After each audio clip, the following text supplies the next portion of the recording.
মাসুম ছিল পরিবারের বড় ছেলে। কুলাউড়ার এক পুরনো বাড়িতে বাবা মা, ছোট বোন তনিমা আর ছোট ভাই হৃদয়কে নিয়ে তার জীবন চলছিল। তার বাবা মোহাম্মদ দিদারুল ইসলাম ছিলেন অবসরপ্রাপ্ত রেলওয়ে প্রকৌশলী, আর মা মহিনুর বেগম একজন গৃহিণী। পরিবারের মধ্যে এক ধরনের ঘনিষ্ঠতা ও ভালোবাসা ছিল, তবে মাসুম ছিল আলাদা। তার মাঝে ছিল এক অদ্ভুত কৌতূহল, যা তাকে সবার থেকে একটু ভিন্ন করত। সে প্রায়ই হারিয়ে যেত পুরনো বইয়ের ভেতর, আঁকার খাতায় কিংবা বাড়ির কোণে থাকা ধূলি ধূসরিত পুরনো ট্রাঙ্কগুলোর মধ্যে।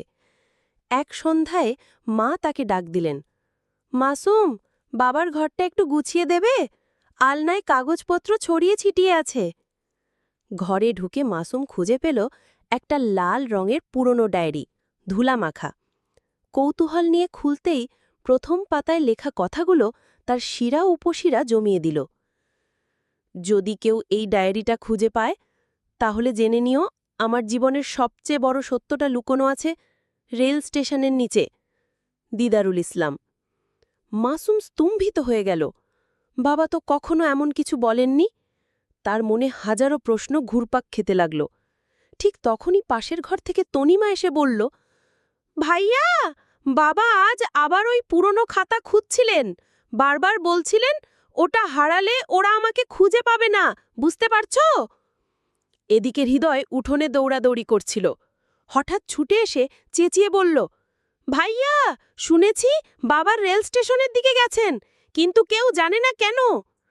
রাত তখন ৮টা। হাওয়ায় এক অদ্ভুত ঠান্ডা আর অজানা ভয়। মাসুম সিদ্ধান্ত নিল, এই রহস্যের সমাধান সে করবেই। ঠিক করল পরদিন ভোরে সে যাবে পুরনো রেল স্টেশনের নিচে। কিন্তু ঠিক তখনই তার ফোনে অজানা নাম্বার থেকে এলো একটি ভয়ঙ্কর মেসেজ, তুমি যদি সত্য জানতে চাও তবে একাই এসো। তোমার হাতে আছে মাত্র ৭২ ঘণ্টা তোমার বাবাকে বাঁচাতে। রেল স্টেশনের নিচে কে আছে? মাসুম কি সত্যিই একা যাবে? আর ৭২ ঘণ্টার মধ্যে কি এমন ঘটতে চলেছে?